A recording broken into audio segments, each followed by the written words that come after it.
我叫江小鱼，天生大力，本来是于氏的鲨鱼女。一次偶然的机会，我成了首富少爷的贴身护工，成了他这辈子都离不开的人。小鱼，你的货到了，搭把手卸下来。来了，辛苦你了，小鱼，搬这些几个男人都搬不动的货。是我要谢谢王老伯才对，你送来的鱼虾都是好货。应该的，小鱼，我先走了，车上还有货要去送。好，老伯慢走。不好，车子熄火，手刹失灵了，货车要滑坡了，快躲开，快躲开！救命！别愣着了，快躲开！哦，好。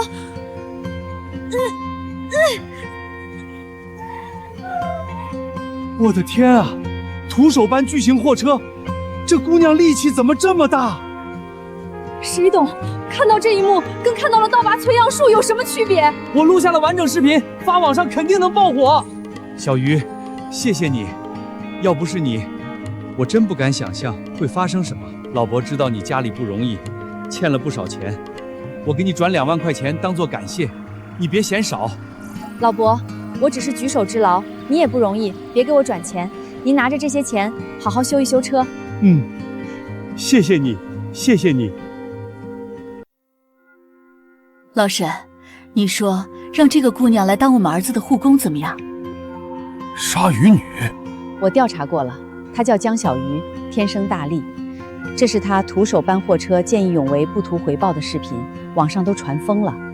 大力又心好，依我看，请她来照顾我们儿子，肯定行。知远贪了3年，性子越来越冷，1个月熬走10几个护工。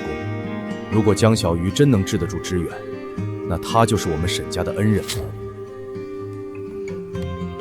江小姐，里面请，我们家夫人在客厅等你。好，江小姐，我可算把你请来了。我在网上看了你见义勇为的视频，很喜欢你，所以想聘请你当我儿子的护工。护工？首富家招聘护工，对护工这么热情吗？别站着了，来坐下聊。护工的工作职责是什么？待遇呢？江小姐，护工的基本职责，照顾双腿瘫痪的知远少爷，帮他打理起居，日常翻身，推他做康复，月薪5万，包吃住。月薪5万，我得杀多少鱼才能一下子赚这么多钱啊？家里的爸爸还在欠着钱，来这里当护工，有这么多钱拿，也挺好。江小姐，我知道你现在急需用钱，放心，1月5万只是底薪，只要你能帮我儿子恢复，让他快乐一点，还有额外奖金，怎么样？考虑一下。谢谢夫人给我机会，我愿意当沈少爷的护工，帮他恢复。我不愿意。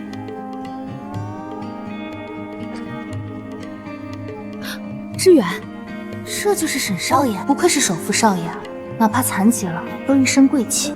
知远，我给你介绍一下，这是我给你新请来的护工江小鱼，江小姐。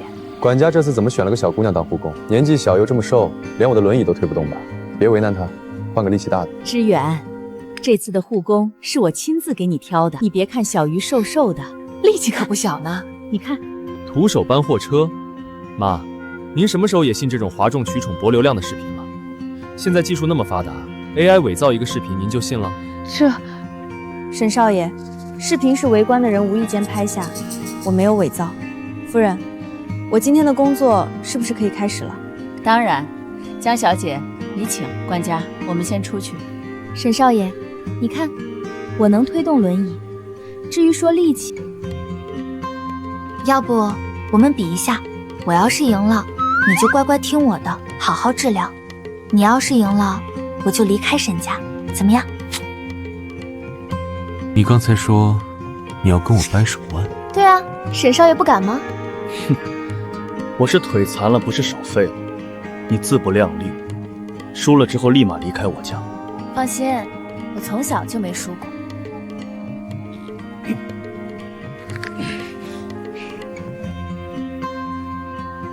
一个小姑娘，怎么会有这么大的力气？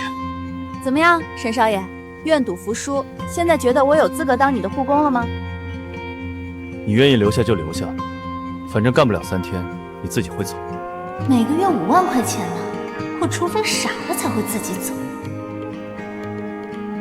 沈少爷，吃完这口水果，我帮你做按摩，怎么样？你别按了，我的腿没有知觉，没用的。你没必要在这里做戏。谁说没用的？这张腿只是睡着了，咱们多喊他一次，不就是多一次喊醒他的可能吗？再说了，我这不是做戏，这是我的工作职责。随便你。自从我残疾了之后，未婚妻嫌弃我，跟我退婚。我遇到的每一个人，要么嫌弃我，要么同情我，要么讨好我。江小鱼还是第一个平等对待我的人。除了我爸，我还是第一次给人当护工。不过沈少爷放心，我江小鱼不怕困难，力气大，爱学习，我一定能做好这份工作的。这是游泳比赛的获奖证书，没想到沈少爷之前游泳那么好啊。正好，康复科医生说过，水疗对腿部肌肉的恢复有好处，不如带沈少爷过去试试。好了，沈少爷，学习完毕，现在跟我一起去下一个治疗项目吧。你消停一会儿吧，没用的，我的腿已经没救了。那可不行啊，少爷，你掰腕子输了，愿赌服输，乖乖听话，跟我走吧。江小鱼，你到底要带我去哪儿？我家后花园有斜坡，地势不平，自从我的腿残了，就没来过这里。推我回去吧。区区斜坡，难得了我江小鱼吗？江小鱼，你没必要逞强。我这样的人，最好待在房间里，不给任何人添麻烦。江小鱼，你……少爷，抓稳了，我把你和轮椅扛上去就行了。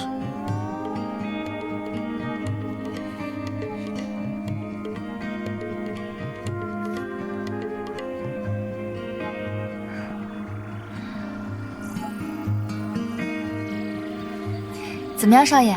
我就说我能行吧。真是疯了，一个看起来瘦瘦小小丫头，竟然有这么大的力气。少爷，以后你想去哪里，不好意思麻烦别人，就交给我吧。我力气大，扛着你，什么斜坡坎坷，我都能举着你跨过去。好，谢谢了。你要带我去哪儿？我们快过去吧。好嘞，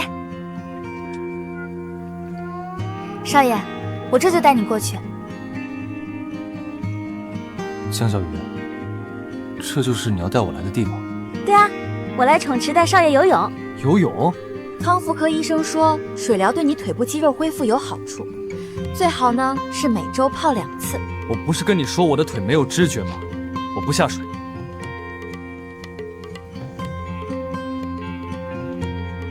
没关系的，少爷，我知道，你从小就喜欢游泳，还得了不少奖呢。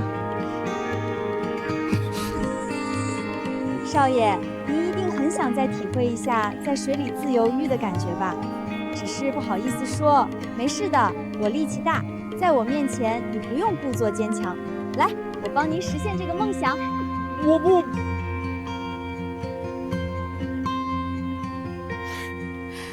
少爷加油，游了1圈了，你开心不？你开心就好。那咱们再来1圈。这一次我拖着你，你试着自己游。来，放松一点。怎么样，老沈？我说的没错吧？江小鱼这姑娘真的能治得住咱们儿子。是啊，志远以前那么爱游泳，自从他意外残疾之后，我们连游泳2个字都不敢提。我还以为他这辈子都不肯碰水了。你看咱儿子现在笑得多开心，这下我们也该放心了。是啊，那我们就先走，不在这里打扰他们。好。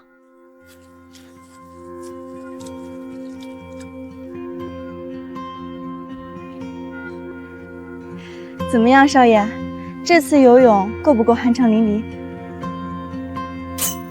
怎么不说话？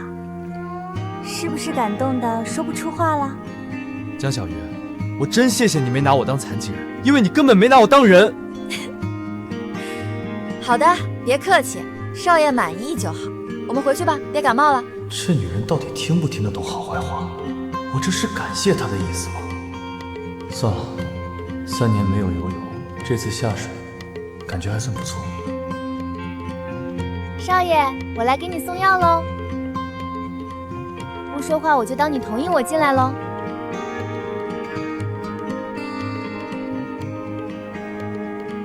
你怎么来了？我来送睡前的药啊，医生说了，恢复营养神经的药必须按时吃。我不吃，你出去。堂堂沈少爷，吃药还让人哄着吗？少爷，你乖一点。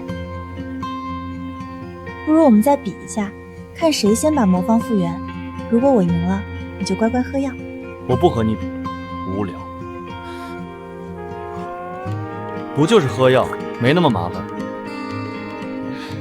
真的都喝光了，来吃糖，这是奖励。怎么样，少爷？甜不甜？甜。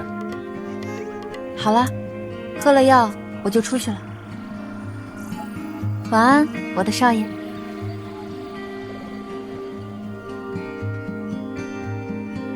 知远，我来看你了。林婉婷，你不是嫌弃我是个残废，已经跟我退婚了，现在又来我家干什么？我当然是来看望你啊，知远。我要跟周少结婚了，以后恐怕是见不了你了。周少？是啊，知远。虽然周少这些年一直被你压制，可现在你废了，而周少成了本地一少。我慕强，所以跟了周少。林婉婷，我们既然已经退婚，你的事情跟我没有关系。知远，你看，这是周少送我的订婚礼物。这颗鸽子蛋是他从拍卖会上拍下来的，5克拉，地色无瑕，漂亮不？这就是对少爷始乱终弃的未婚妻，要跟别人结婚了，特意来这里侮辱少爷。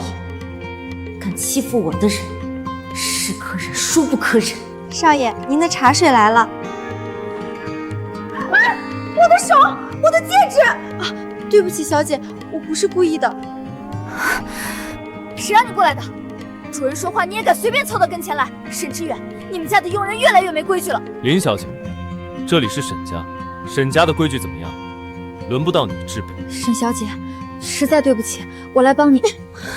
滚开，别碰我，脏死了！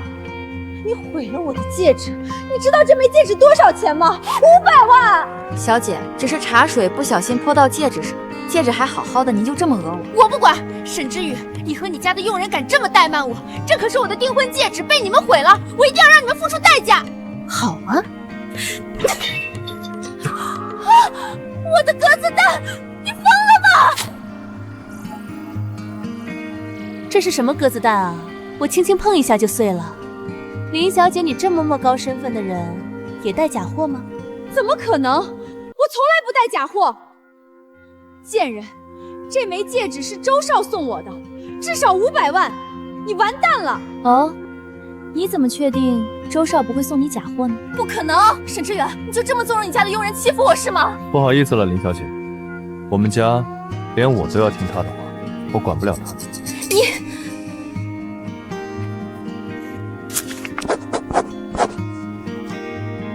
好了，不就是500万，拿去。江小鱼是我请来的人，你没资格骂他。沈志远，想不到你为了气我，竟然这么袒住一个佣人，真是可笑。对我们少爷始乱终弃，还跑来炫耀欺负人，可笑的人是你。没什么事，林小姐就请出去吧，我们少爷还要继续领养。啊！江小鱼一个佣人，竟然敢骑到我的脸上，要让他好看。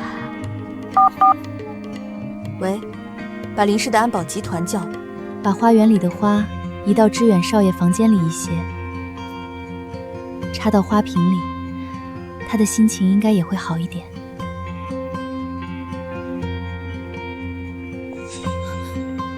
林小姐，你这是干什么？当然是替知远好好教训你这个不知道天高地厚的仆人。少爷给了你500万的支票，你都不消气，特意过来堵我，还没有人冒犯了我之后安然无恙的。动手，给我好好教训他！本我已经锁了，你跑不掉，不如早点求饶。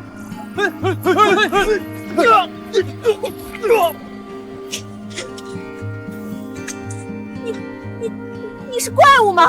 一扇门你说踹飞就踹飞？是啊，我是怪物，一扇门而已，我说踹飞就踹飞。怎么样，怕不怕？你离我远一点！既然怕了，就给我乖乖的夹紧尾巴做人了。再敢过来挑衅我的人，别怪我不客气。小姐，这个丫头力气太大了，根本打不过，我们快回去吧，不然还要吃亏。群废物，走。是小姐。江小鱼，你刚才说谁是你？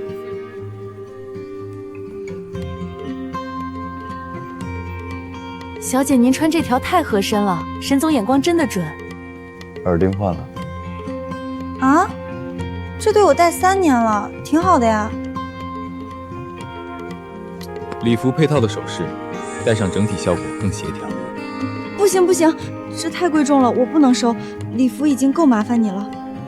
不是送你，周年庆当天借你戴，结束了要还的。搞得这么正式，不知道的还以为我是真的女伴。还行，没丢我的人。等我一下，我去补个妆。咦，不是洗手间吗？怎么堆了这么多东西？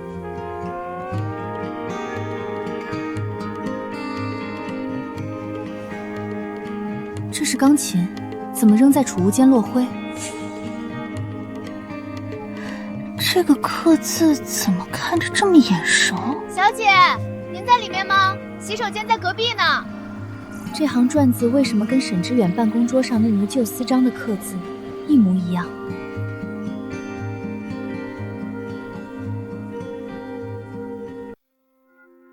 海外搁置3年的信托文件都整理好了，当年给支援主刀的那位神经科权威也联系妥当了，都安排好了，夫人。对方说当年的手术记录留存不全，需要您当面核对原始档案。3年了，当年我老公开车带支手去灵石潭项目，高速上发生事故，我老公颅脑严重损伤，伴随神经后遗症，支远双腿受伤。我倒要查清楚，我儿子的腿和我老公的颅脑损伤到底是意外，还是有人在背后动了手脚。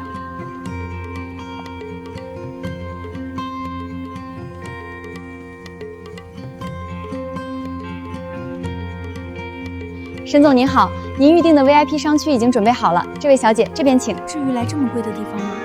我在网上买条几百块的裙子就行，反正就去站一晚上。你是我的女伴，代表沈氏的门面，不能随便。小姐，我们这季新到了香槟金托泰款和酒红色蓬蓬款，是今年秀场爆款，很多名媛都提前订了。不用这么隆重，简单点的款式就行。拿那条雾霾蓝的鱼尾款给他试。他肤色白，穿冷色系好看，不喜欢太扎眼的碎钻装饰。你怎么知道我不喜欢钻石？上次项目会你戴的珍珠耳钉，光面没装饰，猜的。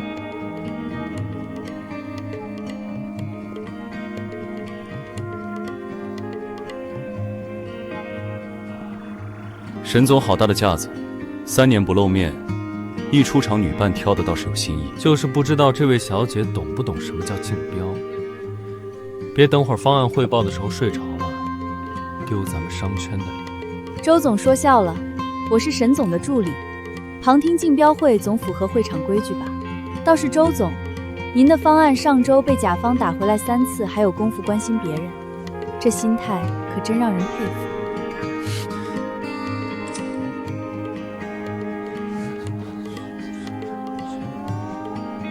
原来你带我来，根本不是缺助理，你是要让所有人都看见，你就算坐在轮椅上，也照样能赢。全票通过，7个评委全给沈志远投票，我就不信这里面没猫腻。周总，业内都传开了，沈氏这次带的渔业帮扶方案刚好踩中政策点，评委那边挑不出错处。现在整个商圈都在说沈氏要重回当年的巅峰了。巅峰？他沈之海也配？当年要不是他爸突然出事，沈家早就垮了，轮得到他在我面前耀武扬威？下周就是他沈氏的10周年庆，全城有头有脸的人都会去。你去给我准备一份大礼，我要让沈之远在所有人面前把脸丢到姥姥家。周总放心，我已经让人去挖沈之远的黑料了，保证周年庆当天给他一个天大的惊喜。光挖黑料不够，他沈之远不是最要面子，我就要戳他最痛的地方，让他这辈子都抬不起头。去查他家里的旧事，越隐秘越好。是。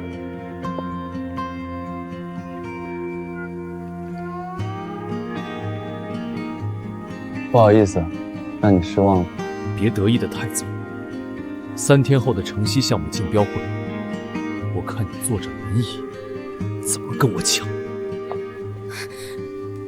刚才没吓着你吧？我情急之下就没提前跟你说。做得很好。3天后的竞标会，你跟我一起去。我去，我又不懂商业上的事儿，去了能干嘛？到时候你就知道了。城西地块的竞标会请柬，你昨天说要带我去的那个，怎么还单独给我个盒子？下午2点进场，盒子里是配饰，配你身上那套礼服刚好。哎，你别走啊！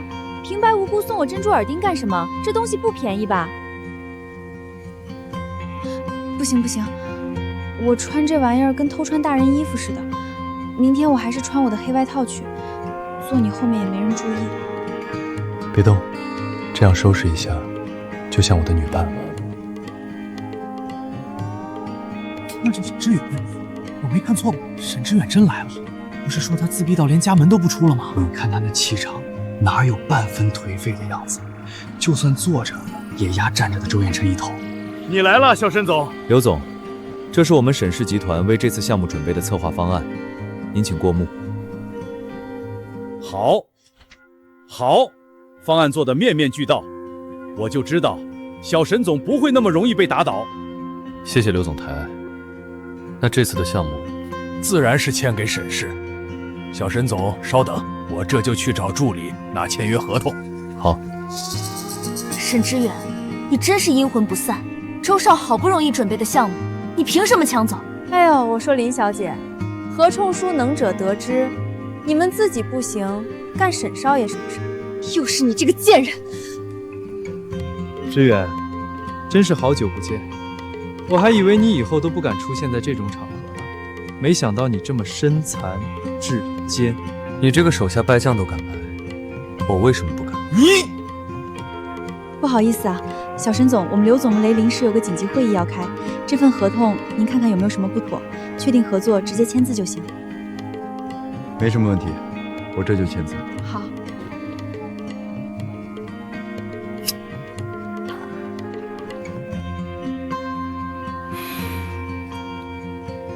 这支钢笔，如果我没记错的话，沈少之前每次打败我签下项目，用的都是这支定制钢笔吧？可惜你连站都站不起来，这支笔落在你手里也没什么用。真是对不起了，沈总，我手滑了。这也太过分了，故意扔那么高，沈少坐着轮椅怎么够得到？周彦辰这是当众打沈之友的脸啊，摆明了羞辱人。之远，这就是我跟你退婚的原因。你一个残废，连一支笔都够不到，我可不能守着你这种废人过一辈子。谁说我家少爷够不到你？哼！少爷，抬抬小手，把我们的钢笔拿下来。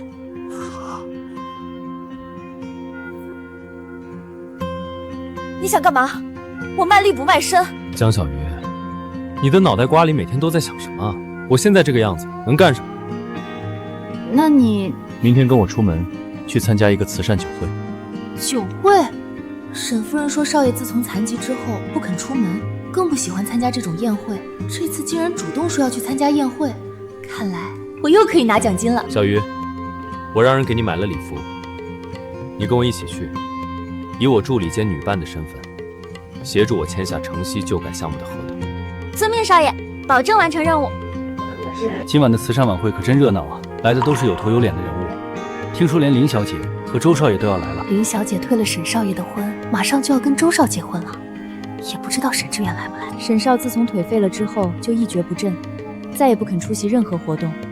虽然今天城西旧改项目沈少之前也很看重，可惜啊，他再也不能像当年一样驰骋商场了。沈之远这个残废，自尊心一向很强，他坐着轮椅，哪敢出现在这种场合丢人？你说对吧，周少？是啊，婉婷。沈之远，从小你就压我一头，现在你彻底废了。我不仅要夺走你的未婚妻，还要夺走你们沈氏集团看中的项目。周少，那就是刘总，城西旧改的项目负责人。你不是想签下这个单子吗？我们快过去。好。刘总，我是周彦辰，周氏集团的副总。您这次承袭旧改的项目，我们周氏准备了大半年，这是我们的项目策划书，您请过目。今晚递到我手里的项目书，都中规中矩。要是沈之远在就好了。我们合作了那么多次，他总能给人惊喜。刘总，知远消沉堕落，我们也很痛心，不如给其他人一点机会。周少作为后起之秀，也是很厉害的。好吧，既然如此，那今天的合同就签。等一下，沈之远，我不能这么说吗？完了，催债的来了，我这个月工资还没发下来呢。那个沈少爷，你要不先自己回房，或者等我一会儿，我接个电话。好。江小鱼，听说你躲到首富家当佣人去了？你爸当年借的钱，连本带利100万，你到底还不还？赵哥，你再宽容一下，我这个月的工资还没发下来。今天拿不出钱，你家那套老房子就直接过户抵账。不行，老家的房子是我爸的念想，你不能动。那就快还钱！知道了。看来要找机会跟沈少爷提前预支一下工资了，也不知道他会不会答应。好了，少爷，我打完电话了，我们一起回去吧。你欠了多少钱？啊？你知道我欠债的事？你是我的护工，要全身心照顾我，帮我恢复。告诉我欠了多少钱，我帮你解决。毕竟，我不想我的护工因为债务和经济困难，工作的时候分心。少爷，您要帮我吗？我可是欠了这个数。1000万。行，我转给你，你把钱还了。不是少爷，不是1000万，是100万。对不起，少爷，我一时激动。无妨，这个债我帮你还了，以后有什么困难，尽管开口。谢谢你，少爷，你真是全世界最好的少爷。放心，我一定陪你一起治好腿。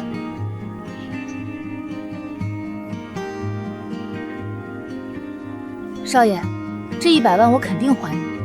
这样吧，这些钱你直接从我工资里扣。从工资里扣？你今天拍摄的鸽子蛋呢？那个值500万，也要从你工资里扣吗？这个嘛，你1个月5万块工资，600万要扣你好些年呢。江小鱼，你这是要赖上我？我这么能干，你又不会吃亏。除了护工的活，你家花园要修，鱼要杀，门要换，我什么都能干，差不了你。你确定？你什么都能干？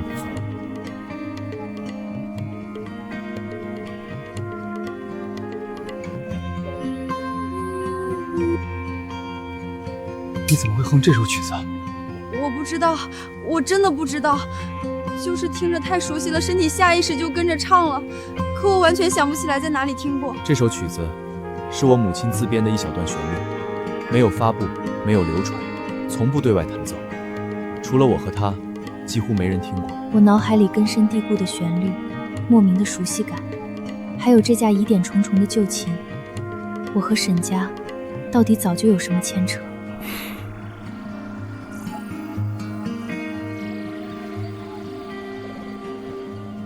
会哼，就接着唱。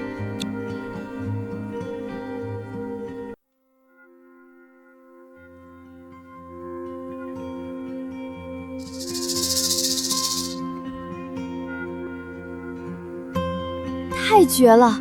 这是什么神仙默契，也太般配了。原以为是一场闹剧，没想到看到了这么动人的一幕。沈总深藏不露啊！我的膝盖刚刚居然动了。多谢各位捧场，我有点累，先离场休息。好，我陪你一起。你留在这收尾即可，不用跟着。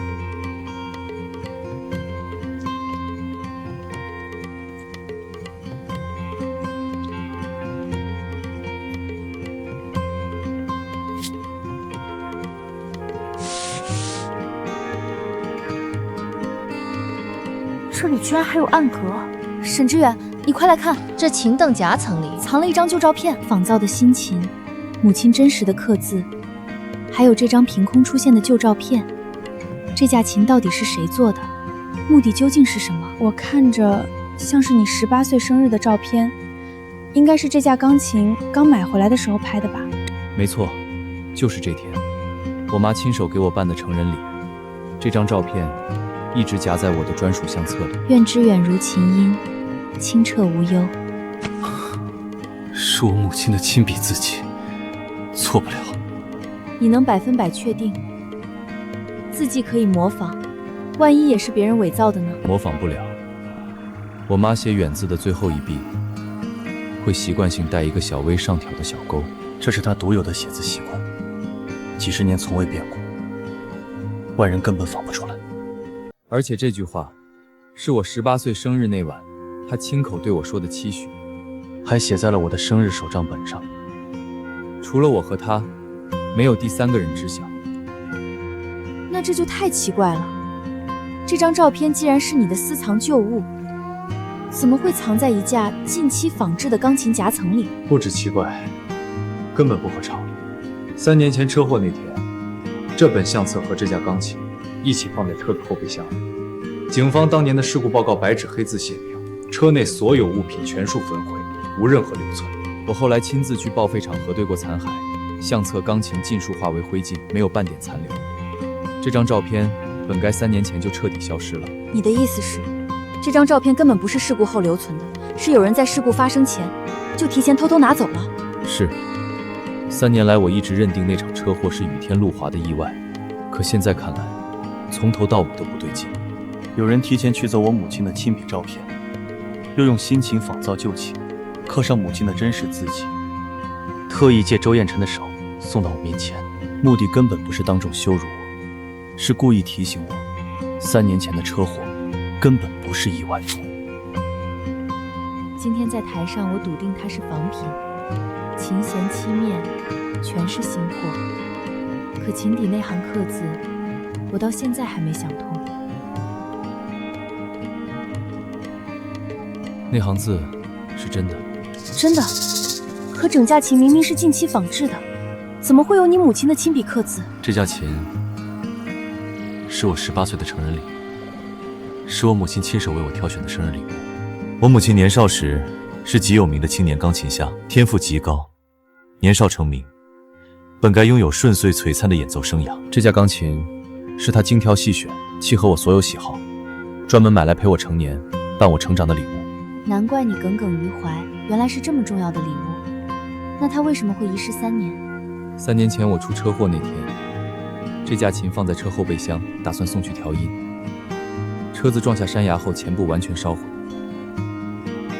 只有后备箱的琴被甩了出去，没完全毁掉。我母亲接到消息赶到现场，第一反应是冲过去护这架琴，慌乱中失足摔在碎石上，右手手腕直接粉碎性骨折。那场意外彻底毁了他的手腕，也断送了他为之热爱一生的钢琴事业。从此之后，他再也不能登台演奏，只能低调静养，淡出了所有人的视线。你今天看到的周彦辰咄咄逼人，步步针对，从来都不只是商圈竞争。我们2家的恩怨，从上一辈就结下了。上一辈的恩怨？周彦辰的父亲周建业，是我母亲年少时的初恋。2人年少相识，情愫暗生，最后却因周家权衡利弊，攀附权魁而分手。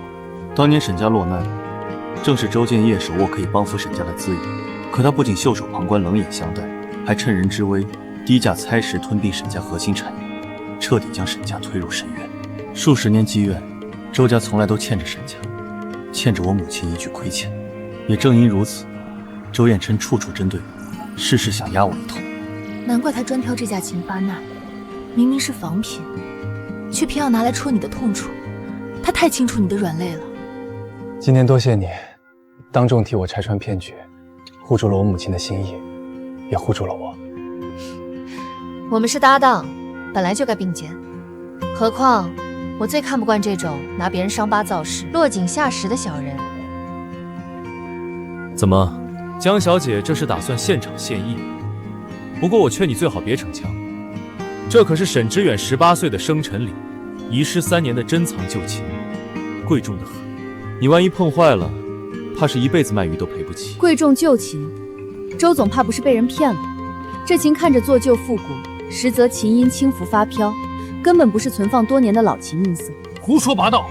我重金从资深收藏家手里购入，再三核验过来路，怎么可能有假？你一个门外汉也敢随意评判？各位可以仔细听辨，老琴常年共振，音色厚重温润，自带岁月沉淀感。这架琴琴音干涩发飘，明显是近期人工做旧的仿品。你疯了！竟敢损坏沈夫人赠予沈知远的生辰礼，简直野蛮粗鄙！周总看清楚，真正的老琴实木漆面，防水耐腐，遇久绝不会掉色。你这架琴的做旧漆一遇液体立刻晕染脱落，也配叫遗失3年的珍藏旧物？不止漆面，内部琴弦更是铁证。大家请看，这组琴弦是去年年末才上市的全新进口型号，今年年初才流入国内市场。3年前就因车祸遗失的钢琴，怎么可能装上刚出厂几个月的新琴弦？周总口口声声说是沈知远的18岁生辰旧琴，连核心配件都对不上，怕是被人当冤大头耍了，特意买个仿品来周年庆哗众取宠，恶意挑事吧？拿人工仿造的假琴，假借我母亲的心意当众绅士羞辱。周彦辰，你的格局和手段仅此而已。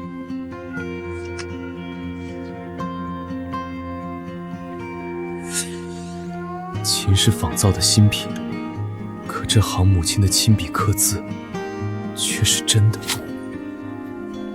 各位来宾稍等片刻，今天沈氏10周年庆，我特意给沈总也给各位准备了一个特别环节。特别环节，周彦辰到底在打什么鬼主意？各位肯定好奇这特别环节是什么？说来也巧，我前段时间在城郊收藏家手里淘到一件老物质，我托人查了底谢才知道，这居然是当年苏婉清女士送给沈知远的18岁成人礼生日礼物。沈总，您不会连自己18岁生日的钢琴都认不出来了吧？3年前你出车祸那天，这琴放在后备箱送去调音，之后就跟着车一起失踪了，一晃就是3年。我说沈总，你连母亲送的成人礼都守不住，这沈氏当家的位置，周彦辰，找死！沈总别动怒啊，我这也是好心，特意把琴找回来物归原主，也算圆了你的遗憾。不过说到弹琴，这位江小姐天天在晨曦鱼市场摸鱼塞刮鱼鳞，手上常年沾着鱼腥气，怕是连钢琴的黑白键都数不清吧？这样的人站在沈总身边当女伴，别说弹一手助兴了，怕是碰一下这琴键，都弄脏了沈夫人亲手挑的礼物。就是啊，卖鱼的哪见过这种名贵东西？别上去连琴盖都不会开，当众闹笑话。别往心里去，我来处理。不用你出面，他话都说到我头上了，我自己来。那麻雀不会真要上台吧？疯了吧？一个卖鱼的还会弹钢琴不成？你上来干什么？真要碰这挂琴？碰不得，我今天偏要让你看看，这挂琴到底谁不配碰。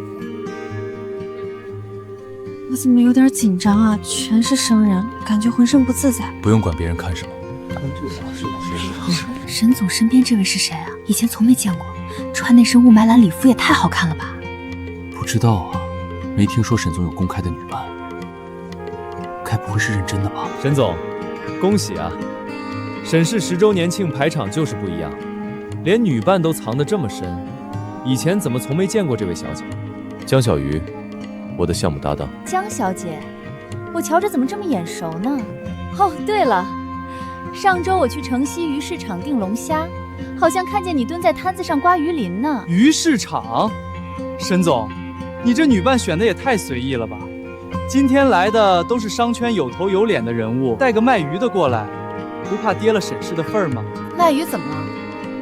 我靠自己双手赚钱，不比有些人靠着家里投胎，只会在背后嚼舌根强。我的人轮不到周总来评头论足，倒是周总输了项目还特意来捧场，这份心意我我记下。沈总别急着下结论啊，今天既然是周年庆，总得有点助兴的节目。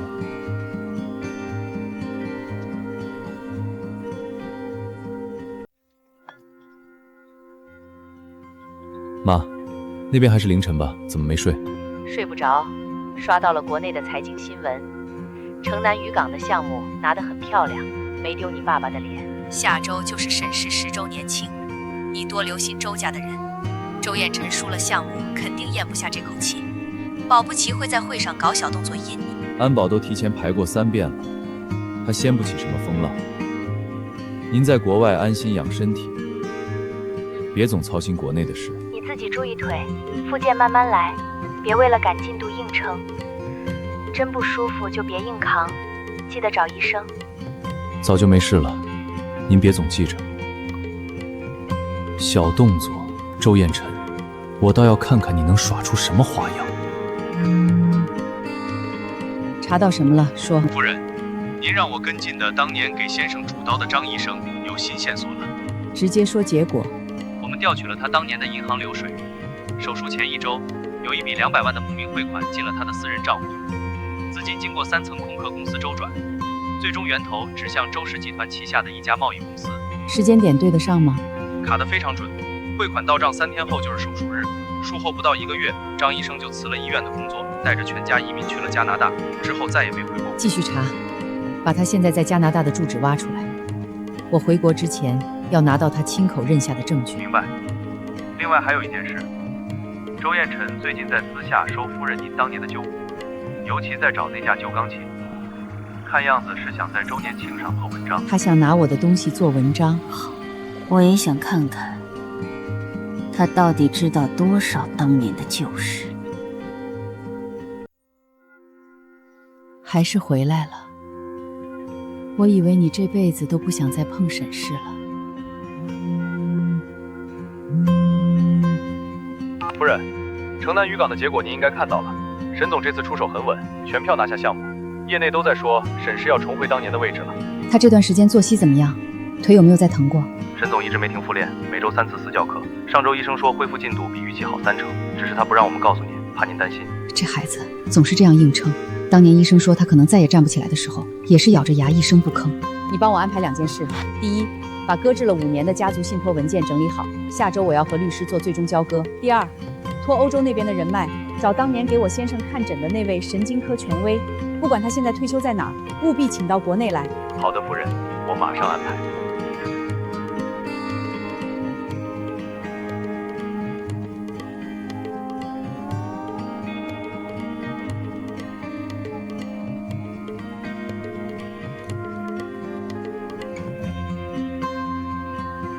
这么多年了，还以为再也不会打开这只箱子了。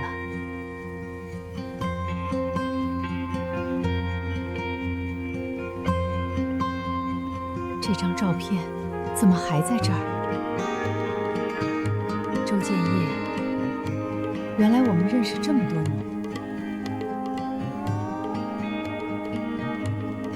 当年沈家那场意外，你到底是不知情，还是从一开始就参与其中了？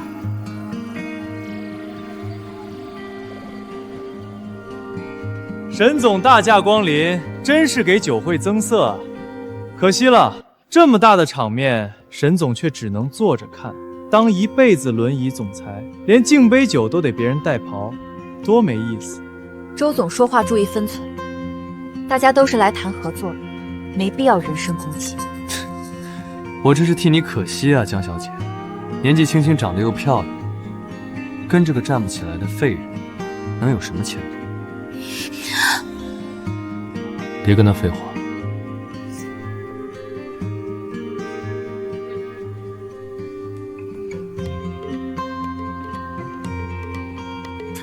他站起来了！我的天，不是说他双腿彻底废了吗？怎么可能站得起来？现在你还有什么话要说？慢一点，不用勉强，能撑10秒就很棒了。今天已经比昨天多站了3秒，进步特别大。再撑5秒。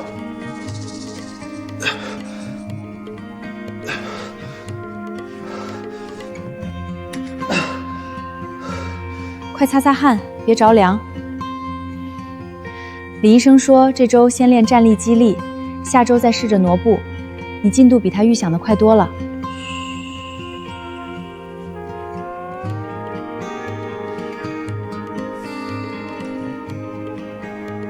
腰转神经重度挫伤合并适用性肌萎缩，独立站立行走概率不足10%。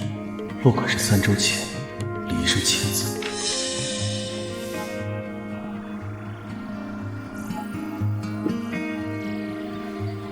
那我先上去了，晚上给你炖了鸽子汤补气血的，6点半准时开饭。江小鱼，等一下，下周沈氏主办的行业酒会，我要你陪我去，以我女伴的身份。我们第一天从最基础的直腿抬高练起，不用追求高度，能离开椅面3厘米就算达标。你神经损伤了3年，肌肉全是费用性萎缩，急不得。开始吧。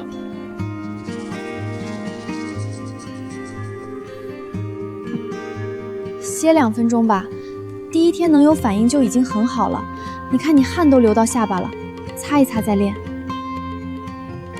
不用，再试5次。3年都熬过来了，不差这几分钟。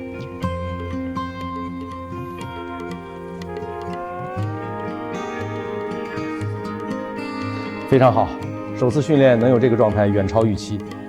接下来每天加2组，慢慢加肌力。你先休息10分钟，我跟江小姐交代一下日常护理的细节。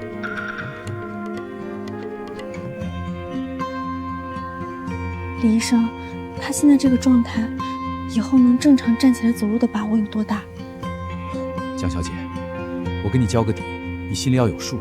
他能恢复痛觉已经是医学奇迹，想要完全站起来像正常人一样走路，概率不到10%。10%？怎么会这么低？他刚才明明已经能稳稳抬起来了。能抬腿和能站立、能负重走路完全是2个概念。后续康复会比现在痛苦10倍，还可能出现反复。实话跟你说，这3年我一直在跟进他的病历，就是等神经复苏的这一天。这件事沈夫人特意交代过，绝对不能让沈总知道，怕他心态直接崩了。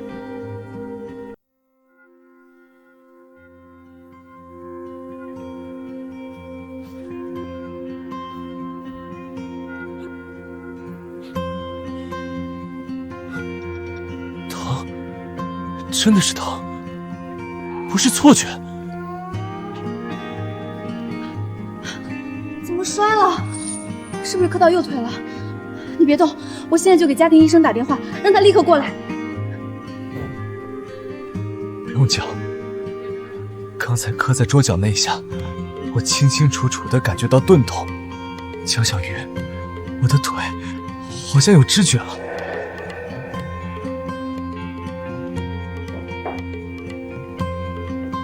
夫人，别墅那边刚传消息过来，沈总刚才在书房不小心摔了一跤，右腿磕在了书桌的金属角上。什么？有没有伤到骨头？严不严重？备车，我现在就过去。夫人您别急，是好事儿。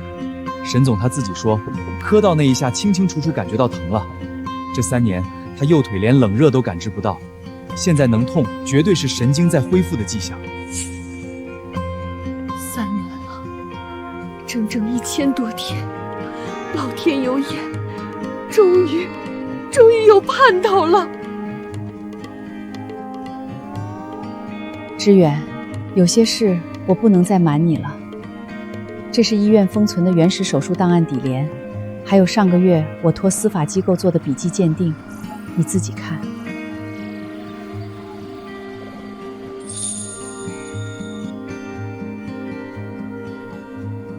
吻合度98%，签字的人是王健，我爸当年一手提上来的副总。是他。3年前车祸当晚，我刚赶到医院10分钟，就接到财务部急电，说周家动了手脚，成交那笔12亿的海外信托专户要被冻结。那是你爸留给你的保底资产，我怕你醒来连家底都没了，急着赶去成交处理。临走前反复叮嘱王健，手术同意书必须等我回来签。所以他是故意支走您的，就是为了抢在您回来之前签下保守治疗的同意书。等我处理完赶回来，已经是凌晨4点多。王健说他怕耽误治疗，替我签了字。我当时只当他是好心，直到半年后他突然辞职移民，我才查到他账户里多了周家打过来的500万，就是周彦辰他爸亲自转的账。那你为什么不告诉我？整整3年，你任由我误会你，任由外面传那些难听话，你一句解释都没有。我怎么说？说我轻信了身边人，说我没守住你爸留下的公司，说我间接害了你一条腿。妈，对不起。不说这个了，都过去了，能解开就好。要不是江小姐偷偷联系陈默，我还不知道要什么时候才能解除误会。周家欠我的，欠我们沈家的，该一笔一笔算回来了。这么憋着，迟早要出事。他拉不下脸去问，我去问，当年到底发生了什么？总不能就这么稀里糊涂的让他自己熬着。江小姐，您好，怎么突然打给我？是沈总有什么吩咐吗？我不是替知远传话的，我想单独跟你见一面，问你一件事。3年前车祸那天，沈阿姨签手术同意书之前的6个小时，到底在做什么？江小姐，这件事，夫人她整整瞒了沈总3年。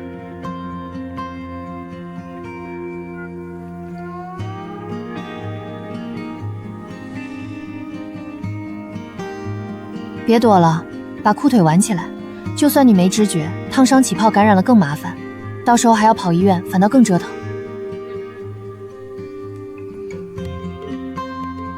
不用你管，我叫家庭医生来就行。等家庭医生过来，红英都该起泡了。我不追问你腿的事儿，每个人都有不想说的秘密，但我得跟你算一笔账。你自己想想，这3年你妈要是真的只在乎钱，为什么要把沈氏全权交给你，自己去国外？她那是心虚，没脸见我。心虚？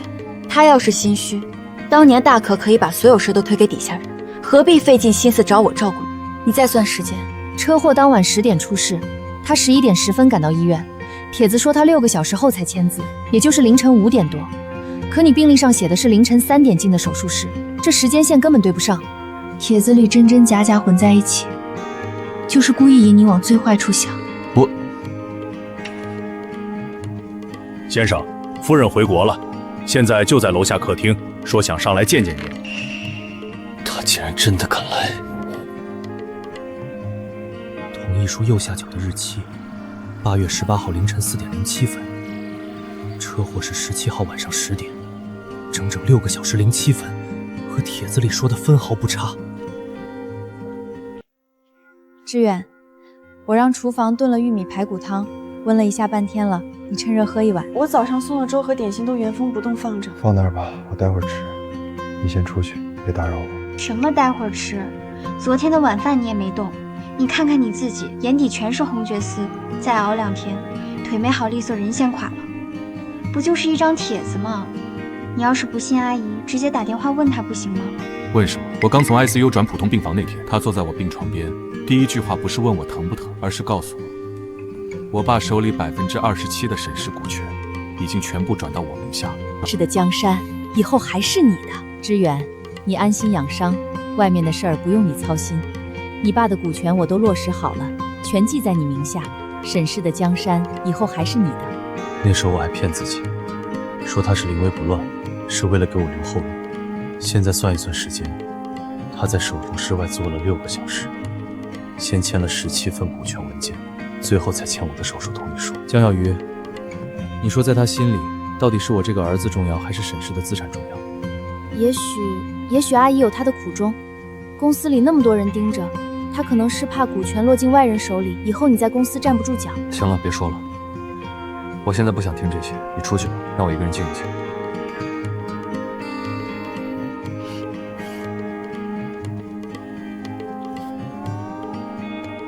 沈总，刚收到公关部的消息，商圈10几个私斗群、供应链大群都在转一张匿名帖，半个小时就传遍了半个行业，内容涉及您3年前车祸的事。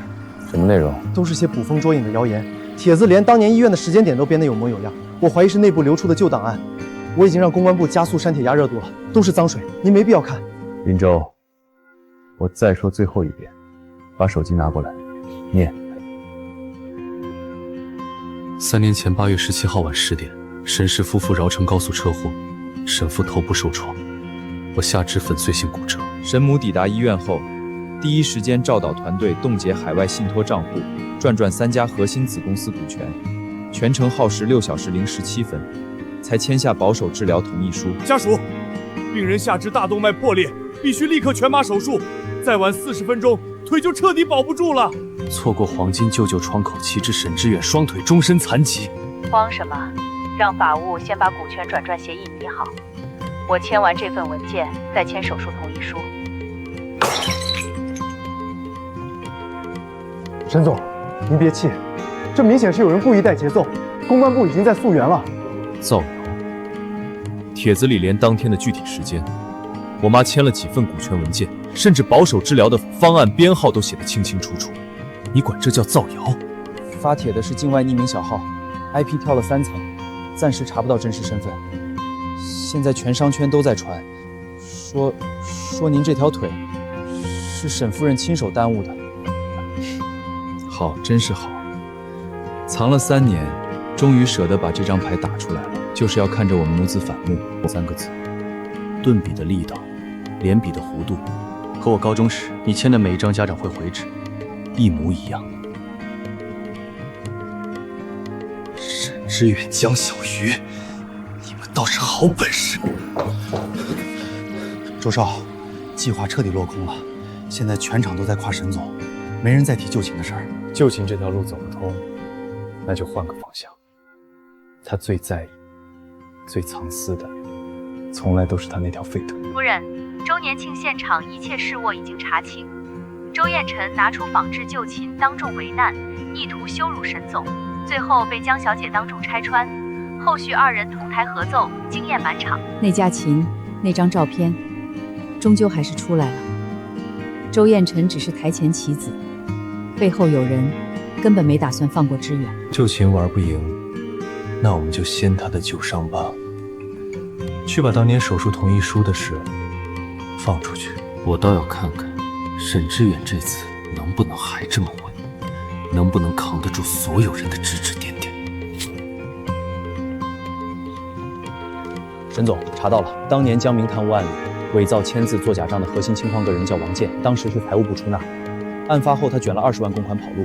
我们确认他现在藏在加拿大温哥华唐人街，开了家小超市，隐姓埋名。周彦辰的人3天前也摸到了线索，已经派了2个有案底的打手过去，目标很明确，就是先一步找到王健风口，立刻订最早的直飞航班。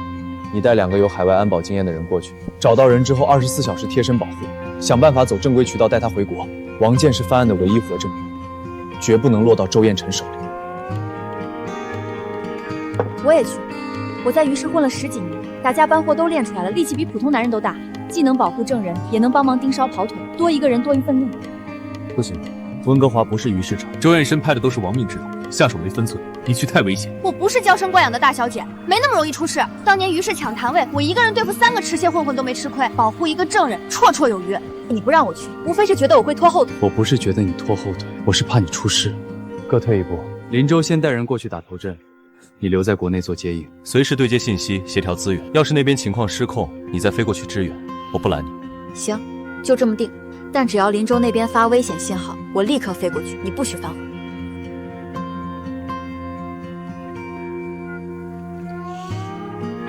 沈总，我刚到酒店，房间有人闯进来过，楼下也有盯梢的。我们刚落地就暴露了，王健那边恐怕已经不安全了。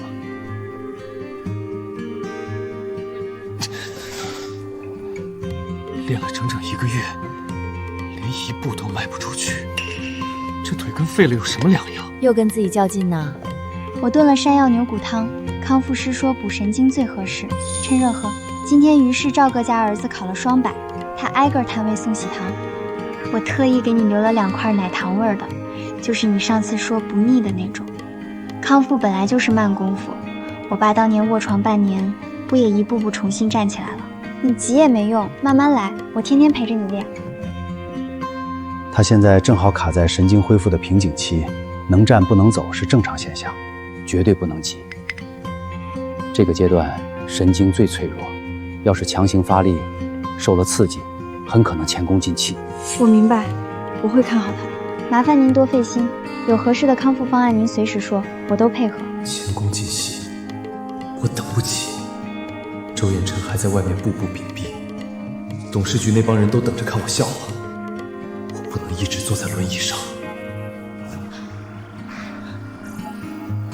沈志远，你怎么样？我扶你起来。别碰我，我自己起来。这把银锁，你还一直留着？从小带到大。您说这是家里传下来的，让我好好保管。怎么了，爸？它不是咱们家的东西，这是当年沈夫人，也就是沈志远的母亲送给你的满月礼。沈家，沈母阿姨，这怎么可能？我们家和沈家以前认识吗？何止认识，爸爸年轻的时候一直在沈氏集团上班，是沈老先生最信任、最得力的贴身助手。当年你刚出生满月，沈夫人特意亲手给你戴上这把银锁，祝我女儿平安顺累，一生无忧。那我们为什么后来和沈家彻底断了联系？为什么您从来都不提这些事儿？因为后来公司出了大事，我被人恶意栽赃陷害，被扣上了贪污公款的黑锅。当年百口莫辩，证据被人作死，我为了自保，也为了不拖累沈家，只能主动辞职，带着刚出生的你回了于氏，隐姓埋名过日子。是谁陷害您？当年栽赃您的人到底是谁？这么多年的冤屈，我们可以查。别问了，这件事到此为止，以后不准再查，不准再提。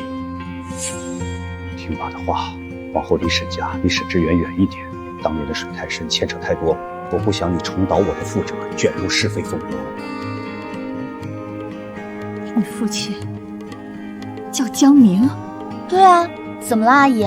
您认识我爸吗？不认识，就是年轻时候听过这个名字，觉得耳熟罢了。那你小时候有没有来过城西的沈家老宅？你爸有没有带你学过钢琴？我从小就在鱼市场的巷子里长大，别说沈家老宅了，连别墅区的大门都没进过，钢琴更是碰都没碰过。不过说来也奇怪，我有时候路过琴行，听到钢琴曲，总觉得有些调子特别耳熟，好像小时候天天听一样，可就是想不起来在哪听过。小鱼，昨天我去康复室收拾东西，看到你拿着那枚旧银锁看了很久，你脖子上是不是也戴着半块一样的？能不能摘下来给我看？当然可以，这是我爸从小给我戴上的，说另一半在我3岁的时候逛庙鞋弄丢了，找了好多天没找到，就让我一直贴身戴着，图个平安。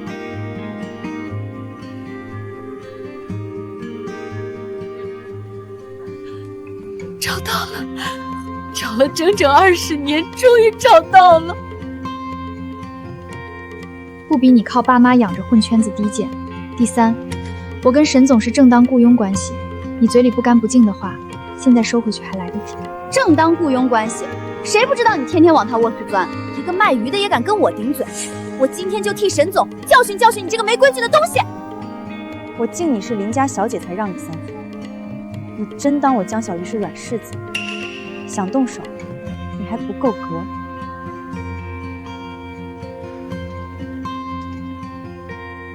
放手。给各位正式介绍一下，江小鱼是我沈志远认定的未婚妻人选，不是什么佣人，更不是什么情人。以后谁再敢在背后嚼他的舌根，就是跟整个沈氏集团过不去。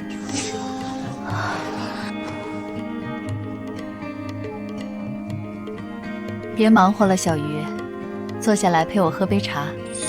志远在书房开视频会，一时半会儿结束不了，我正好跟你说说话。好的，阿姨，你想问什么尽管说，我知道的都告诉您。也没什么要紧事儿，就是看你这段时间照顾志远细心又周到，心里挺感激的。想问问你家里的情况，你父亲是做什么的？叫什么名字？我爸叫江明，年轻的时候就在鱼市场摆摊卖鱼，守着3个摊位养我长大。我妈走得早，家里一直是我们父女俩相依为命。现在她住院了，我就多花点时间陪着她。那是我妈收了20多年的旧物，不是我的。说是她一位过世巫人的女儿的东西，当年两家出了变故，走散了。他托人找了10几年都没消息，就一直把这锁收着当念想。他总说找到那个孩子的那天，要亲手把锁还给人家，也算兑现当年对故人的承诺。这盒子我让他收去卧室，他偏说放这儿稳妥，平时也不许别人碰。鱼鳞纹、银质，刻着小鱼，连尺寸都跟我这半块严丝合缝。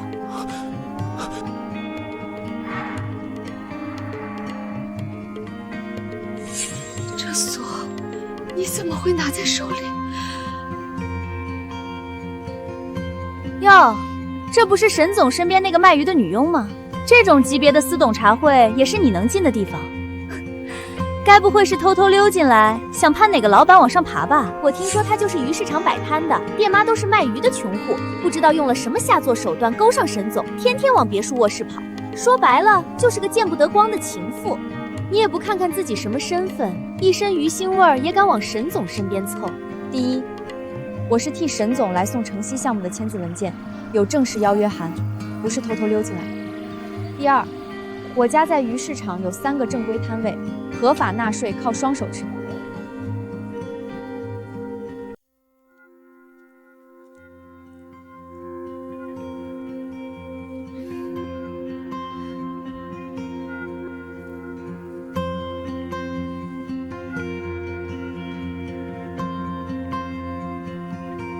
周艳涵，你扣得住药品，扣不住人命。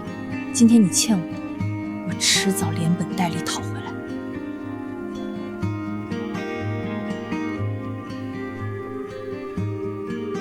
去查江小鱼他爸当年的所有旧案子，不管是鱼市场的经济纠纷，还是以前欠医药费的烂事儿，全部给我挖出来。我要让他在整个江城身败名裂。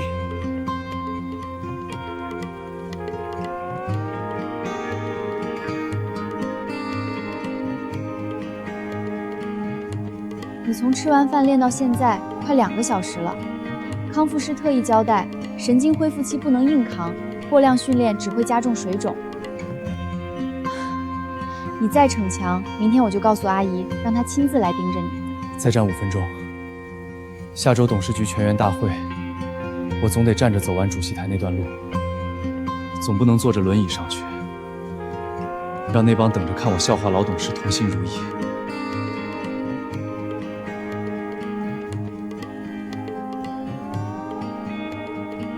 你这儿怎么还藏着小孩子的长命锁？背面还刻了小鱼2个字，居然跟我名字一模一样。这花纹还挺特别，是鱼鳞编的。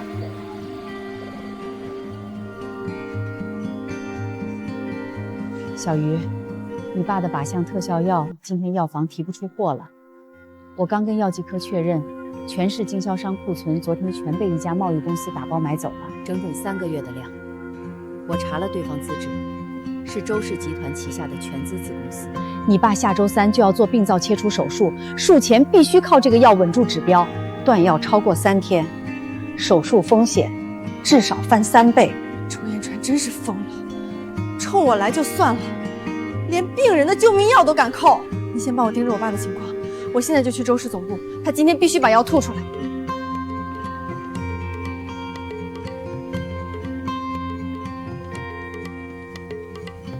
不准去！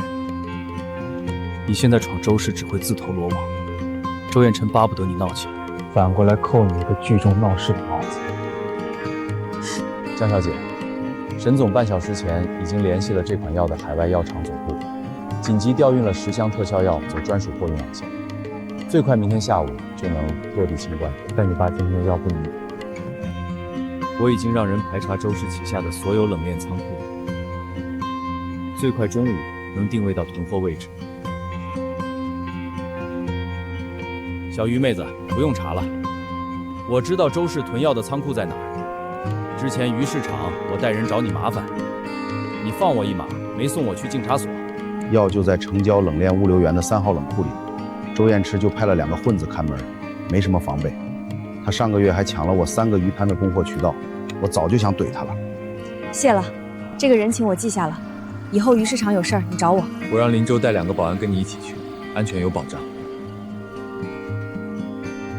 不用，人多反而打草惊蛇，我自己去更快。你留在这儿帮我盯着我爸，别让陌生人靠近病房。沈总，您昨晚在云顶酒店站立的视频一夜传遍了商圈，今天开盘沈氏股价直接涨了7个点，还在持续走高。之前被周氏撬走的3家建材供货商，今早已经主动打来电话，说想重启续约谈判。周氏那边直接崩盘，开盘半小时跌了5个点，散户大批量抛盘。周燕现在正在紧急召开董事会，听说几个老董事当场拍了桌子，要他给全体股东一个交代。盯着董事会的实时动向，周彦辰挪用公司公款填私账的黑料等他散会，就放给财经媒体，不用给他留翻身的余地。我炖了牛骨补汤，康复科医生说你神经恢复需要补钙，趁热喝了。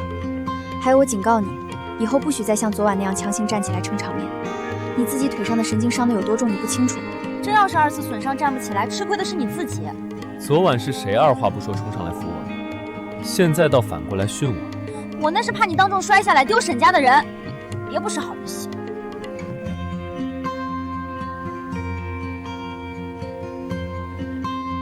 沈总，刚收到线报，周彦辰从酒店回去之后，立刻联系了于氏当年跟江家有过节的地痞8连，准备拿江小鱼父亲当年欠医药费的旧账做文章。他打算找人散布谣言，说江小鱼当年为了医药费故意接近你，是冲着沈家的钱来的。先去把当年江家的所有医药费单据、还钱记录全部理清楚，再派2个靠谱的人去医院守着江叔，别让闲杂人等靠近。周彦辰要冲我来，他有本事冲我来，跟我爸算什么本事？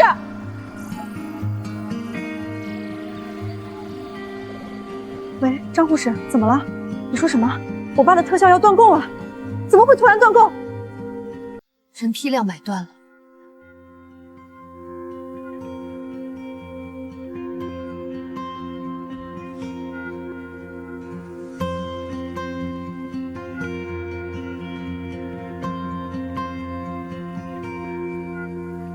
沈志远站起来了，他的腿居然能站。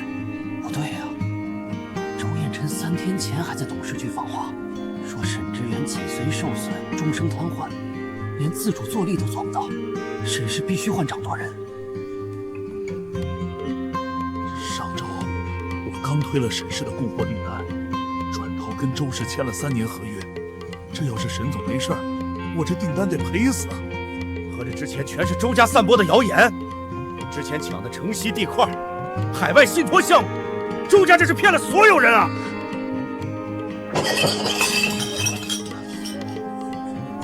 不可能，这绝对不可能！3年前车祸的主治医生是我托人找的，亲口说你脊髓神经断裂，这辈子都站不起来。你肯定是找了替身戴面具骗人，大家别信他，他就是装的。他连康复训练都做不了，怎么可能突然站起来？我装的。上个月你买通我家的康复护工，偷拿我的康复病历，改成病虽通知书发到每一位董事手上，要提前召开股东大会接管沈氏海外信托。这件事是你干的。上周慈善晚宴，你挨个跟合作方敬酒，说我活不过半年。沈氏马上就要垮台，哄着10几家供应商跟你签独家合约，转头就把沈氏的客户资源全截胡到你自己公司。这些事你以为我躺在轮椅上全看不见？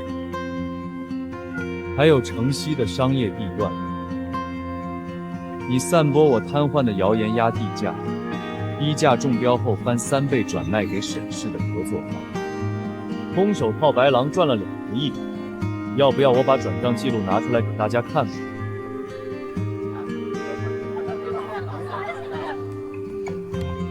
沈总，医生特意叮嘱过，您康复后首次公开站立不能超过3分钟。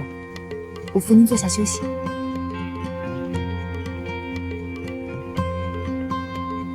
各位见谅，沈总还在康复期，不宜久站。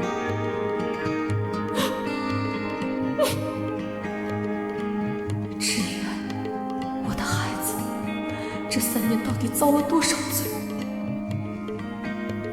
沈志远，你别得意的太早，今天这笔账我记下了，咱们走着瞧。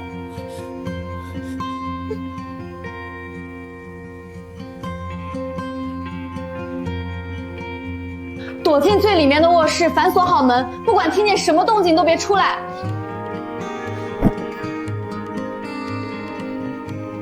少管闲事儿，把王健交出来，饶你一条胳膊。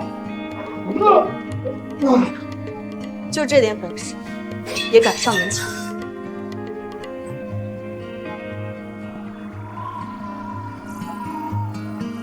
外面有人接应，人被从窗户带走了。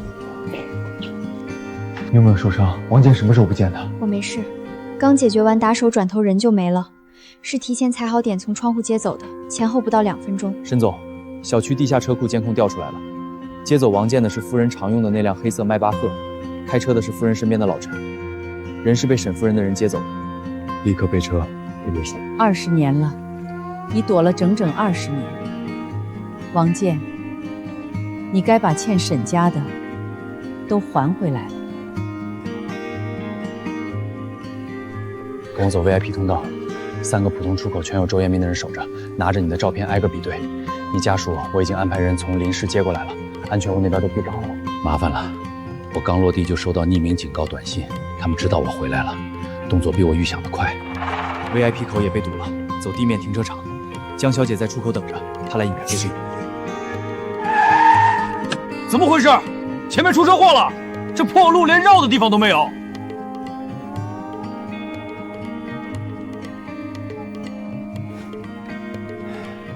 你就是江哥的女儿吧？长得跟你爸年轻的时候一模一样，尤其是眉眼，简直是一个模子里刻出来的。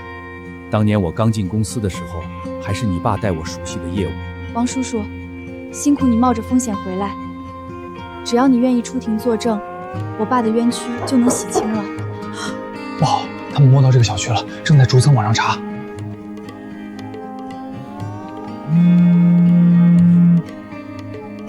是加拿大的号码，会不会是林州那边打来的？接，开免提。是江明的女儿江小鱼吗？我是王健，当年财务部出纳岗的王健。你还敢打电话过来？当年你帮着周家做假账，伪造签字，栽赃我爸，害我们家背了20年的贪污骂名。你躲了20年，现在终于躲不下去了。我知道，我对不起江哥，对不起沈总，更对不起你们一家。这20年我天天做噩梦，良心实在熬不住了。我愿意回国作证，把当年所有的事全说出来，帮江哥翻案。但我有条件，你们必须保证我老婆和孩子的安全。周家的人已经找到温哥华了，我怕他们出事。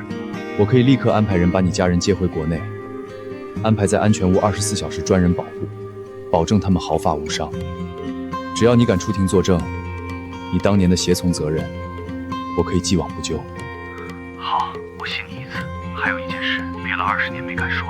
当年沈总的车祸根本不是意外，他的刹车线在出门前就被人剪断了。本来撞击不重，人完全能救回来，是术后有人买通了值班护士，在点滴里加了东西，才导致颅脑损伤突然加重，人没抢救过来。是谁干的？到底是谁安排的这一切？动手的人是周建业。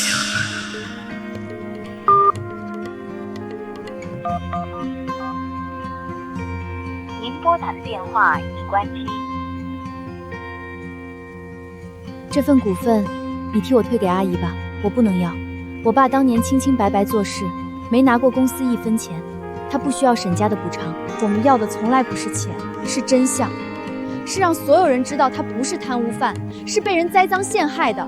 我知道这点股份换不回20年的清白，这只是我妈的心意。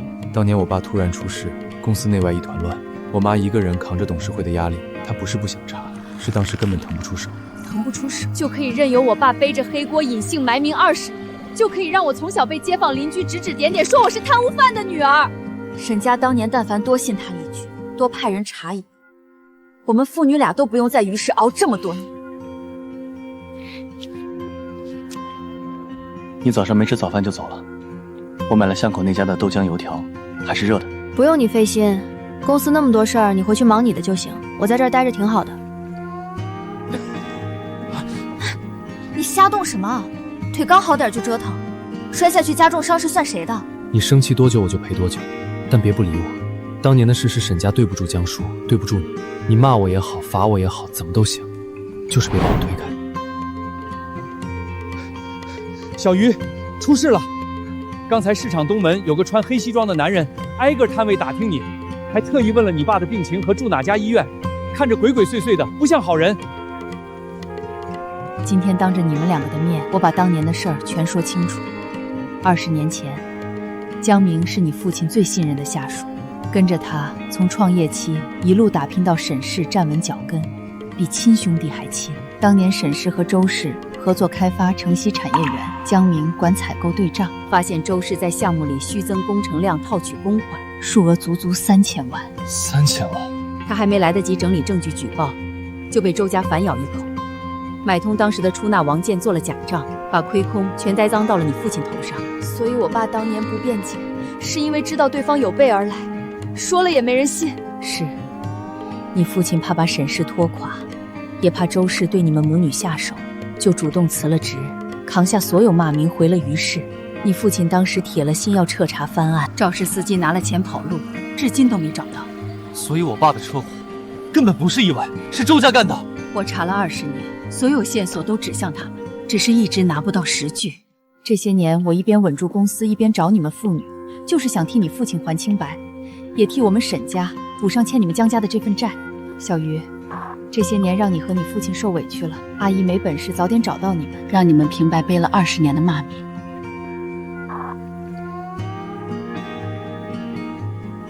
今天全员大会第一件事，正式任命江小鱼为我的总裁特别助理。后续所有项目审批、核心人员调度，他的签字与我本人具有同等效应。第二件事，澄清一桩20年前的旧案。大家应该都听过当年采购部江明贪污3000万的传闻。今天我在这里正式说明，江明没有贪污，他是被人恶意栽赃，是替沈氏背了20年黑锅的老员工。沈知远，你为了捧个女人，连公司历史都敢篡改。当年的审计报告，江明的签字认罪书全在档案里存着，等物证俱全。你说栽赃就栽赃，我现在就把当年的原始单据放出来，让所有人看看，误着的到底是什么人的女儿。就知道你会拿这些伪造件出来丢人。这是沈氏机密档案室封存的原始工作记录，还有银行出具的官方转账凭证。当年的3000万公款，最终流向的是周氏前身的通壳公司。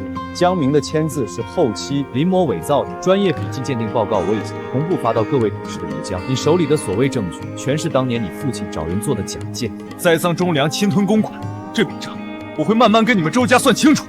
沈知远，你们以为这点东西就能翻案？3年前的车祸，你就不想查查真相吗？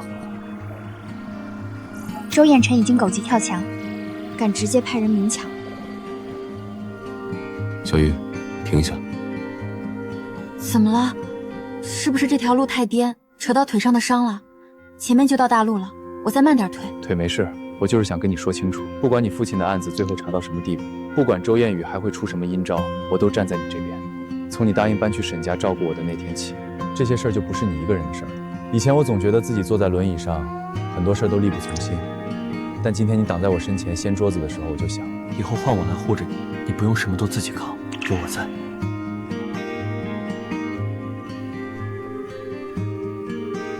长这么大，除了我爸，从来没人跟我说过这种话。以前于是有人抢摊位找麻烦，都是我自己拎着棍子上去扛。我总觉得自己天不怕地不怕，什么都能搞定。沈知远，谢谢你。开车吧，不用跟着了，我们回去。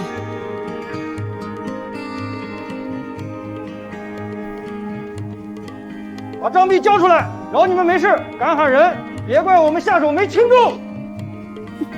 想要账本，先过我这个。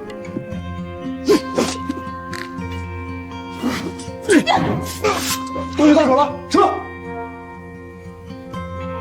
别追，穷寇莫追。你有没有受伤？刚才钢管有没有刮到你？我没事，皮都没破，就是账本最后几页被抢走了，正好是最关键的资金流向部分。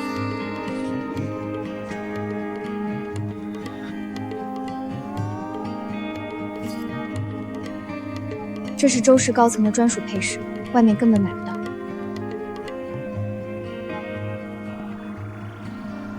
这是我家老房子，我爸出事之后，我们就搬去鱼市场的摊位住了。他的旧东西全在里屋床底下的木箱里，锁还是我小时候挂的那把铜锁。就是这个箱子，我爸当年走的时候特意锁好的，说里面的东西比命还重要，不让我随便碰。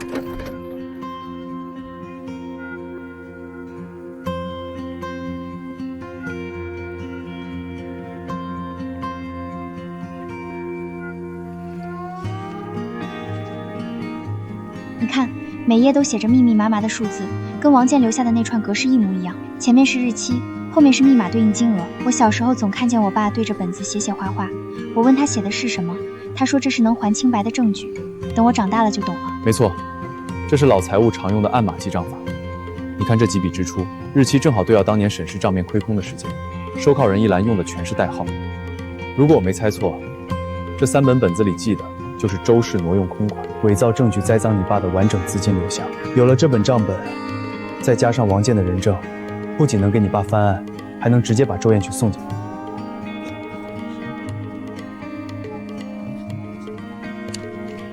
是恐吓信，上面写着少管闲事，不然没命。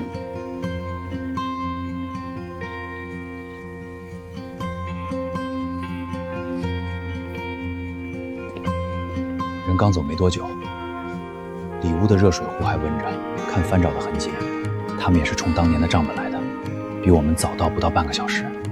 里屋快速搜一遍，重点找纸质文件，注意别破坏现场痕迹。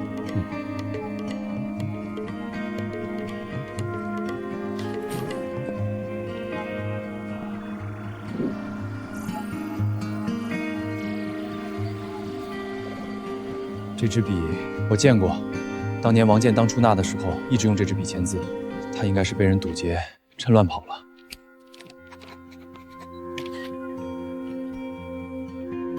这沈家的人，他们也晚了一步，王健已经跑没影了。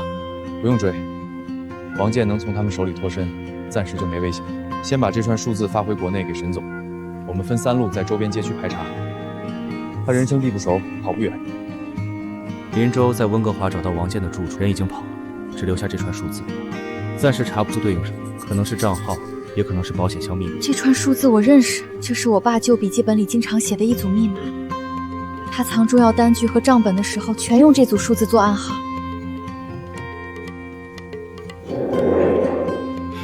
跌幅7%，还在跌，这哪是下跌，这是直接崩盘啊！完了，全砸手里了。上周还听消息说要抄底。周建业在家中被带走的消息，按原计划放给财经媒体，不用留情面。20年的债，该连本带利算了。帮我转告沈建国，我要见他一面。有些事，除了我和他，没人有资格知道。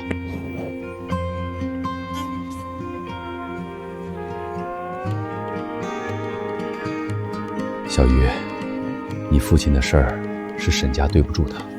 当年要不是我拉着他查走私的事儿，他也不会被周家盯上，平白背了20年的黑锅。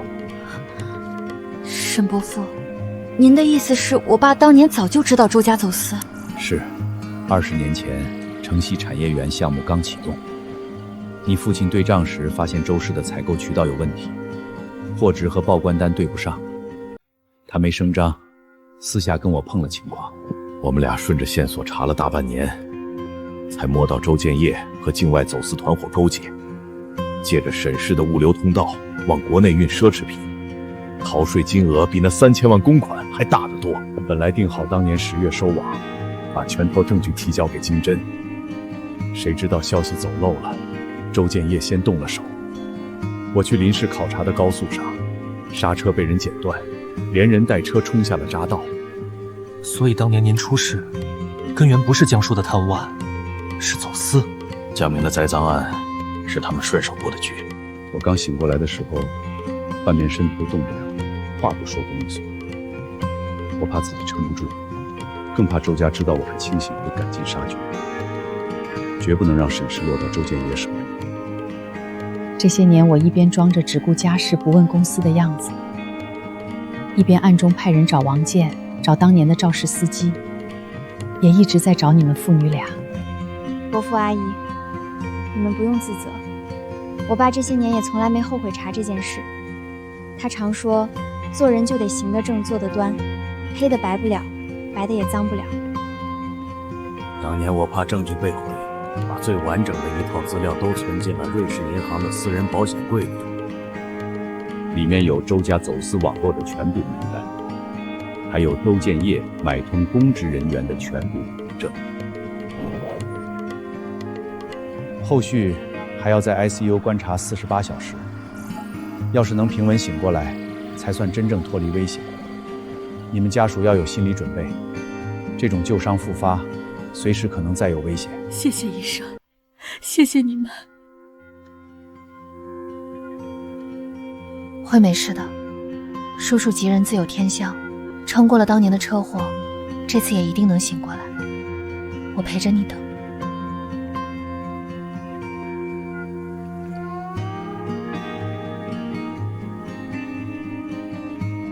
病人醒了，意识很清楚，各项指标也在往回稳，已经脱离危险期了。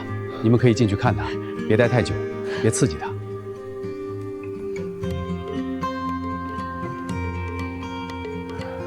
志远，让你担心了。爸，没事了，都过去了，你好好养着，剩下的事有我。这是江明的女儿，都长这么大了。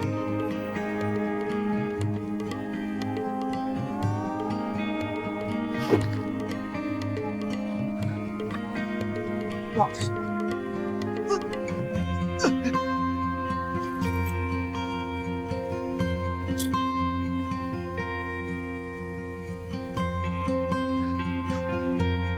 沈志远，你别得意太早，爸不会放过你的。周家欠的账，他一定会连本带利讨回来。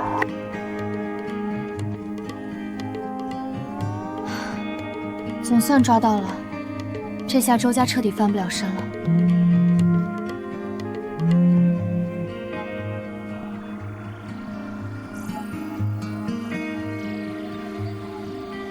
是医院来的电话，我爸突发颅内出血，正在抢救。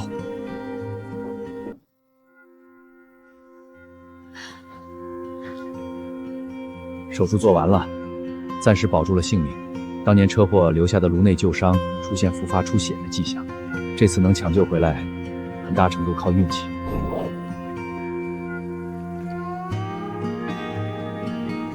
沈总，周彦辰跑了。我们的人赶到周氏总部的时候，他办公室的保险柜已经空了，核心资料全被带走了。海关那边刚刚传来消息，他用假身份订了今天下午飞东南亚的机票，距离登机还有不到2个小时。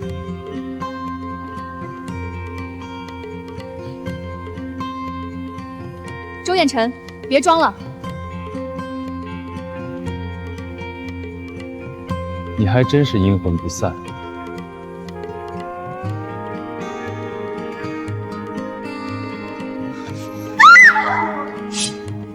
都别过来！再往前半步，我直接捅死他！周彦辰，放开他，你跑不掉的。走私、栽赃、蓄意伤人，数罪并罚。现在自首还能争取宽大处理。宽大处理，我落到今天这步全是你们逼的。我爸说了，斩草就要除根。当年没弄死你们父子俩，是他手下留情。你爸自身都难保了，周氏的海外走私账户已经全部公布，经侦的人现在就在周氏，他跑不了。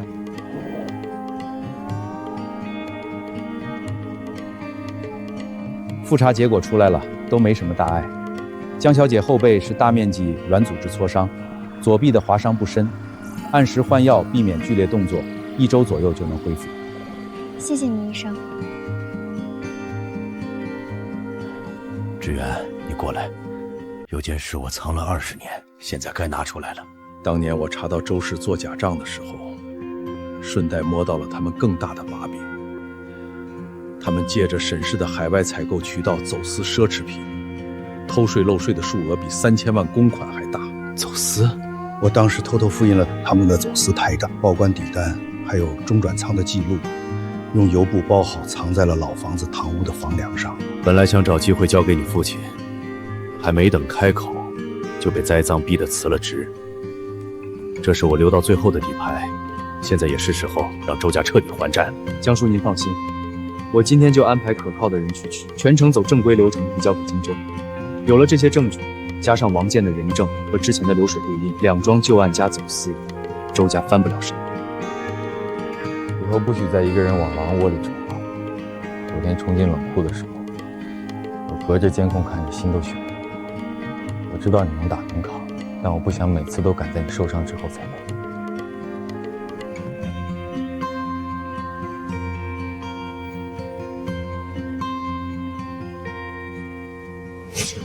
江小鱼，周总早就算到你会找到这儿，今天你自己送上门，正好新账旧账一起算。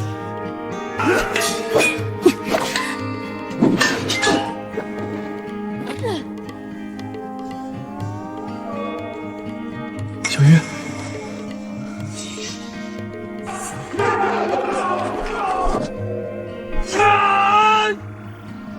小鱼，快打120！你的3个条件我可以应下，但3天时间太紧，销毁全部证据，向董事局递交辞职都需要走流程。我可以先公开宣布退出城西项目竞标，作为我的诚意，但你必须保证江叔的安全。今晚发一段他的视频过来，确认他没事。定位结果怎么样？沈总，对方用了信号干扰设备，江先生的手机信号彻底消失了，只能通过基站大致锁定在城西郊废弃工业区一带，范围太大，没办法精准定位。是城西码头的废弃水产冷库，那是我爸年轻时候租的旧仓库，荒废快10年了，周边几公里都没人住，隐蔽得很。他一定把我爸藏在那儿。林州，带4个安保队员跟江小姐过去，务必小心，先摸清情况再行动，别打草惊蛇。我联系警方同步支援，随后就到。我先过去盯着，你们尽快，我怕周彦琛急了眼，真对我爸动手。